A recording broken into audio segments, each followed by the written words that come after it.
Welcome to Odia tutor classes सप्तम श्रेणी पिला माने तम साहित्य बहिर द्वितीय पाठ है माड़हांडी कथा। लेखक हेले गोपाल चंद्र प्रहराज। आज पिली यही पाठर आमे समस्त प्रश्न ता सह उत्तर डिस्कस करिबा। अति सरल एवं सहज भाषा रे मु करि देछि। वीडियोटी को लास्ट चाहे देख। जो माने चैनल रे नुआ अछ पिली सब्सक्राइब करके रखिथियो, कारण यही चैनल रे तमे सब्जेक्ट वाइज सबु चैप्टर रो क्वेश्चन आंसर पाइजिबो। प्रथमे देखिबा मु जहा बुझिली करे रहिछि लोककथा गल्प आधारित निम्नरे किछि प्रश्न दिया जाइछि, सेथिरु ठीक उत्तर बाछि लेख। क्वेश्चन नंबर 1, चकुलिया पंडा जो पोखरी पाखरे पहुँचिला से पोखरीटी किपरि थिला? ग हिजिबो ठीक आंसर, पोखरी कला भंवर भली पानी थिला। क्वेश्चन नंबर 2, चोर को मान करी खपरारे खाइबा रो अर्थ कौन? आंसर हेबो अन्य उपरे रागी निजर क्षति करिबा। क्वेश्चन नंबर 3, गंगा माता उड़ीकला चढ़ेईर पेट कथा जानी पारंती, एही लोकपाणीर अर्थ कौन? आंसर हेबो अन्यर मन कथा को बुझिबा। क्वेश्चन नंबर 4, चकुलिया पंडा चरित्र माध्यम लेखक केउ नीति शिक्षा देइचंती? आंसर हेबो अलसुआ दुख पाई। नेक्स्ट ला धाड़ी गुड़िकर आलोचना कर। पाठरू किछि धाड़ी चयन करी दिया जाइछि, एहाकू ध्यान दे पढ़ एवं दलरे विचार करी कौन बुझिलो लेख। करे रहिछि ए पानी की देखिला क्षणी ता मनरे भारी लोभ हैला, जीवन विकଳରେ पाणीकूला पाहाच उपरे लत किनी बसीगला। आंसर देख पिले, प्रथमे लिखिदेव ए पाणी की, लास्ट को लिखिब बसीगला। उक्त गद्यांशटी पठित साहित्य बहिर माड़हांडी कथा गल्प किंबा लोककथारू आनीत। एठारे गाल्पिक गोपाल चंद्र प्रहराज भोकरू पीड़ित चकुलिया पंडार निर्मल पानी प्रति लोभ को अति सुंदर भावे वर्णना करिसंती। चकुलिया पंडा और ता माँ भिख मागी जीवन यापन करती। दिनकर घटना चकुलिया पंडा को पोषी चाउल मध्य भिकरे मिलिलानी। भोकरे जाउथिबा बेले बाटरी गोटे सुंदर कला भंवर पानी थिबा पोखरी देखिला। सेही पोखरीर शंख मलमल पानी को देखी भोक शोष सही न पारी लोभरे बसी पड़िला। खरे अछि गंगा माता तो उड़ीकला चढ़ेईर पेट कथा जानी पारंती।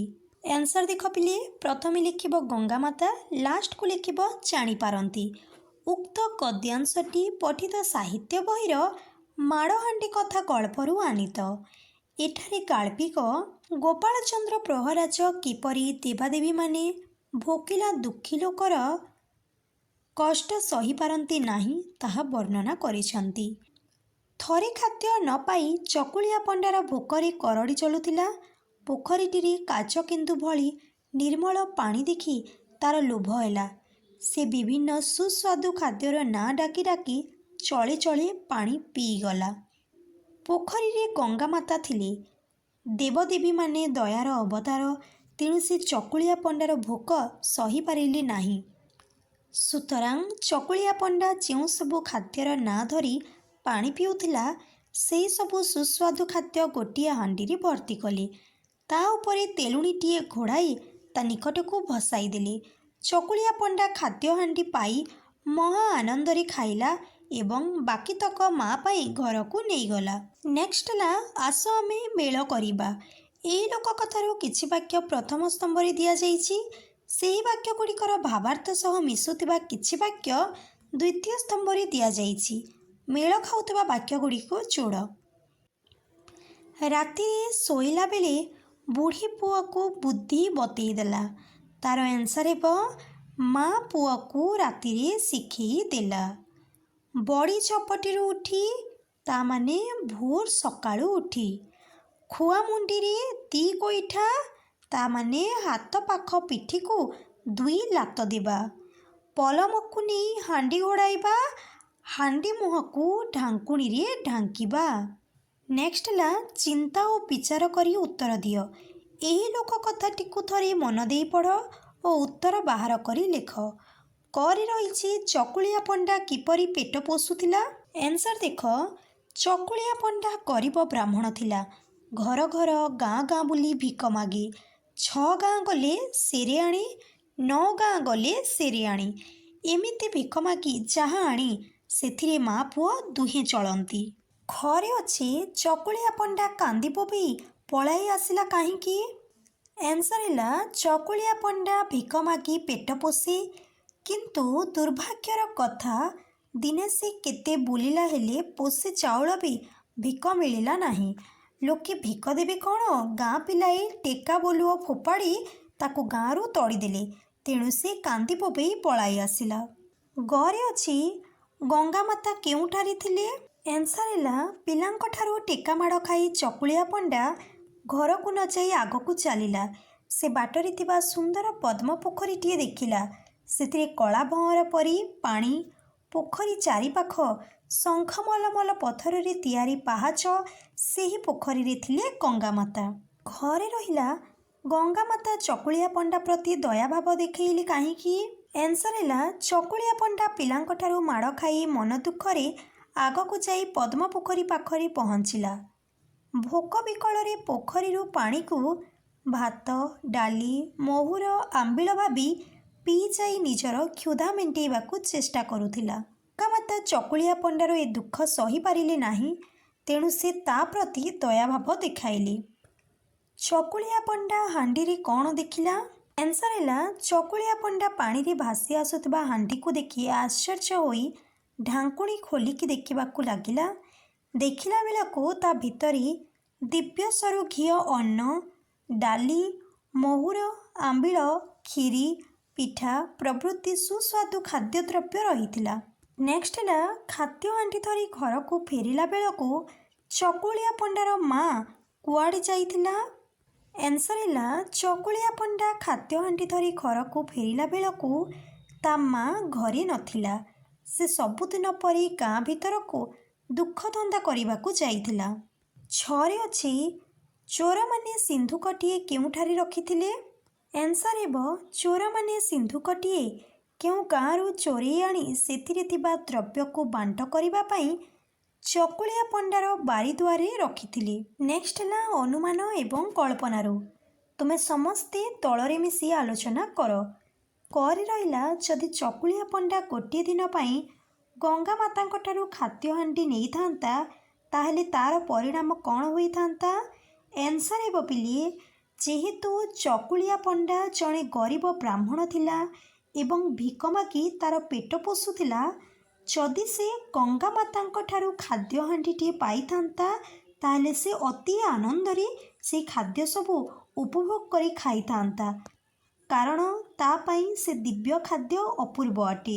ସେଥିପାଇଁ ଚକୁଳିଆ ପଣ୍ଡା ଏବଂ ତା ମା ଦୁଇଜଣ ଯାକ ମିଶିକି ଆନନ୍ଦରେ ସେ ଖାଦ୍ୟ ସବୁ ଖାଇଥାନ୍ତି। ଘରେ ରହିଛି ଗଙ୍ଗାମାତା ବିଚାର କରି ମାଡ଼ହାଣ୍ଡି ଯଦି ଦେଇନଥାନ୍ତି ତାହେଲେ ଶେଷ ଫଳ କ'ଣ ହୋଇଥାନ୍ତା? ଆନ୍ସର ହେବ ପିଲେ ଯଦି ଗଙ୍ଗାମାତା ବିଚାର କରି ମାଡ଼ହାଣ୍ଡି ଦେଇନଥାନ୍ତେ ତାହେଲେ ପ୍ରତିଦିନ ପରି ଚକୁଳିଆ ପଣ୍ଡା ସେହି ପଦ୍ମ ପୋଖରୀକୁ ଯାଇଥାନ୍ତା ଏବଂ ଖାଦ୍ୟ ହାଣ୍ଡି ନେଇ ଆସିଥାନ୍ତା, ଯାହାଫଳରେ ମା ପୁଅ ଦୁଇଜଣ ଅଳସୁଆ ହୋଇ କିଛି କାମଧନ୍ଦା ନ କରି ସେହି ଖାଦ୍ୟ ହାଣ୍ଡି ଉପରେ ନିର୍ଭର କରିଥାନ୍ତି। ନେକ୍ସଟ ହେଲା ମା ଯଦି ମାଡ଼ହାଣ୍ଡିର ପଲମ ଢାଙ୍କି ନଥାନ୍ତି ତାହେଲେ କି ଅସୁବିଧା ହୋଇଥାନ୍ତା? ଆନ୍ସର ହେବ ପିଲେ ମା ଯଦି ମାଡ଼ହାଣ୍ଡିର ପଲମ ଢାଙ୍କି ନଥାନ୍ତେ ତାହେଲେ ହାଣ୍ଡିରୁ ଯେଉଁ ମାଡ଼ ବୃଷ୍ଟି ହେଉଥିଲା ତାହା ବନ୍ଦ ହୋଇନଥାନ୍ତା, ଯାହାଦ୍ୱାରା କି ତାଙ୍କର ହାତ ଗୋଡ଼ ଭାଙ୍ଗିବା ସହ ସେମାନେ ମୃତ୍ୟୁ ମୁଖରେ ମଧ୍ୟ ପଡ଼ିଥାନ୍ତି। ଘରେ ଅଛି ଗଙ୍ଗାମାତା ମା ଓ ପୁଅକୁ ଏପରି କଷ୍ଟ ଦେବାର ଉଦ୍ଦେଶ୍ୟ କ'ଣ ଥିଲା? ଗଙ୍ଗାମାତା ମା ଓ ପୁଅକୁ କଷ୍ଟ ଦେଇଥିଲେ କାରଣ ସେ ଚାହୁଁନଥିଲେ ଯେ ମା ଓ ପୁଅ ସବୁବେଳେ ସେଇ ଖାଦ୍ୟ ଉପରେ ନିର୍ଭର କରନ୍ତୁ। ଗଙ୍ଗାମାତା ଚାହୁଁଥିଲେ ସେମାନେ ପରିଶ୍ରମୀ ହୁଅନ୍ତୁ। ଯେହେତୁ ଖାଦ୍ୟ ହାଣ୍ଡି ସେମାନେ ଥରେ ପାଇଯାଇଥିଲେ, ମା ପୁଅ ଦୁଃଖ ଧନ୍ଦା ତାଙ୍କର ଛାଡ଼ିକି ସବୁବେଳେ ଖାଦ୍ୟ ହାଣ୍ଡି ଉପରେ ନିର୍ଭର କରୁଥିଲେ, ଯାହାଦ୍ୱାରା ସେମାନେ ତ ଅଳସୁଆ ହେଉଥିଲେ, ତାଙ୍କୁ ଦେଖିକି ବାକି ଲୋକମାନେ ମଧ୍ୟ ଅଳସୁଆ ଯେମିତି ନ ହୁଅନ୍ତୁ ସେଥିପାଇଁ ଗଙ୍ଗାମାତା ସେ ଦୁଇ ଜଣଙ୍କୁ କଷ୍ଟ ଦେଇଥିଲେ। ନେକ୍ସଟ ଅଛି ଶବ୍ଦ ସମ୍ପର୍କିତ ଶବ୍ଦ। ନିମ୍ନରେ ଦିଆଯାଇଥିବା କବାଟ ଶବ୍ଦ ସହିତ ସମ୍ପର୍କ ଥିବା ଶବ୍ଦକୁ ତଳରେ ଆଲୋଚନା କରି ଶୂନ୍ୟ ସ୍ଥାନରେ ଲେଖ। गोटे କରିଦେଇଛି ପିଲେ ଦେଖ ଜଞ୍ଜିର ଲଗେଇବା। ଆଉ କ'ଣ ଲେଖିପାରିବା? କାଠ, କବାଟ। ଆମେ କହିପାରିବା କବାଟ ଖୋଲିବା, କବାଟ ଖୋଲିବା। କବାଟ କିଳିବା ମଧ୍ୟ କହିପାରିବା ପିଲେ, କବାଟ କିଳିବା। ଆଉ କ'ଣ ଲେଖିପାରିବା ପିଲେ? ଆମେ ଲେଖିପାରିବା କବାଟ କିଣିବା। ଲେଖିଦେଲ ସମସ୍ତେ। ନେକ୍ସଟ ହେଲା କାରକ ବିଷୟରେ। ନିମ୍ନରେ ଦିଆଯାଇଥିବା ବାକ୍ୟଗୁଡ଼ିକୁ ମନ ଦେଇ ପଢ଼। ମା ଗାଁ ବୁଲିବାଲି ଆସି ଖାଇଲା। ଏହି ବାକ୍ୟଟି ପଢ଼ିବା ବେଳେ କିଛି ଅଲଗା ଭଳି ଲାଗୁଛି ନା? ଏବେ ତଳେ ଦିଆଯାଇଥିବା ବାକ୍ୟଟି ପଢ଼। ମା ଗାଁରୁ ବୁଲିବାଲି ଆସି ଖାଇଲା। ଏହି ଦୁଇ ବାକ୍ୟରେ ଥିବା ପାର୍ଥକ୍ୟକୁ ଦେଖ। ତୁମେ ଠିକ୍ ଭାବରେ ଜାଣିପାରିଛ ଦ୍ୱିତୀୟ ବାକ୍ୟରେ ଗାଁ ସହିତ ରୁ ଯୋଡ଼ି ହୋଇଛି। ତାପରେ ଖାଇଲା ଶବ୍ଦକୁ ଲକ୍ଷ୍ୟ କର। ଏହା ବାକ୍ୟରେ କାହା କାହା ସହିତ ଯୋଡ଼ି ହେଉଛି, ଯଥା କିଏ ଖାଇଲା, କେଉଁଠାରୁ ବୁଲିବାଲି ଆସିଲା। ଏଠାରେ ଆମେ ମା ଓ ଗାଁର ଉତ୍ତର ପାଇବା। ଖାଇଲା କ୍ରିୟାପଦ ସହିତ ଏହିମାନଙ୍କର ସମ୍ପର୍କ ଥିବାରୁ ଏହାକୁ କାରକ କହନ୍ତି। ତା ମାନେ କାରକ ପଦ କାହାକୁ କୁହନ୍ତି? ଆମେ ଜାଣିଲେ ଯେ ଯେଉଁ ପଦର କ୍ରିୟାପଦ ସହିତ ସମ୍ପର୍କ ଥାଏ ତାହାକୁ କାରକ ପଦ କୁହନ୍ତି। ନିମ୍ନରେ ଦିଆଯାଇଥିବା ବାକ୍ୟଗୁଡ଼ିକରେ କାରକଯୁକ୍ତ ପଦ ନେଇ ଶୂନ୍ୟସ୍ଥାନ ପୂରଣ କର। ସେ ଡ୍ୟାସ୍ ଗଙ୍ଗାମାତା ଥାଆନ୍ତି। ସେଠାରେ ଗଙ୍ଗାମାତା ଥାଆନ୍ତି। ନେକ୍ସଟ ହେଲା ଏ ଚକୁଳିଆ ଡ୍ୟାସ୍ ସିନା ଭୋକ ବିକଳରେ ଏମିତି ହେଉଛି। ଏ ଚକୁଳିଆଟି ସିନା ଭୋକ ବିକଳରେ ଏମିତି ହେଉଛି। କ୍ୱେଶ୍ଚନ୍ ନମ୍ବର 3, କାଳେ ହାଣ୍ଡି ଡ୍ୟାସ୍ ମାଡ଼ ବାହାରିଲା ଭଳିଆ ସେ ସିନ୍ଧୁକ ଡ୍ୟାସ୍ ନା ପୁଣି କିଛି ବାହାରେ। କାଳେ ହାଣ୍ଡିରୁ ମାଡ଼ ବାହାରିଲା ଭଳିଆ ସେ ସିନ୍ଧୁକରୁ ନା ପୁଣି କିଛି ବାହାରେ। ଡ୍ୟାସ୍ ଅବା କେଉଁ ଦରବ ଅପୂର୍ବ, ତାଙ୍କୁ ଅବା କେଉଁ ଦରବ ଅପୂର୍ବ। ଏତିକି ଥିଲା ପିଲେ ତମ ପ୍ରଶ୍ନ ଉତ୍ତର। ଭିଡ଼ିଓଟିକୁ ଲାଇକ୍ କରିଦିଅ। ଯେଉଁମାନେ ଚ୍ୟାନେଲରେ ନୂଆ ଅଛ ଚ୍ୟାନେଲଟିକୁ ସବସ୍କ୍ରାଇବ୍ କରିଦିଅ ଏବଂ ତମ ସାଙ୍ଗମାନଙ୍କ ସହ ସେୟାର କରିଦିଅ।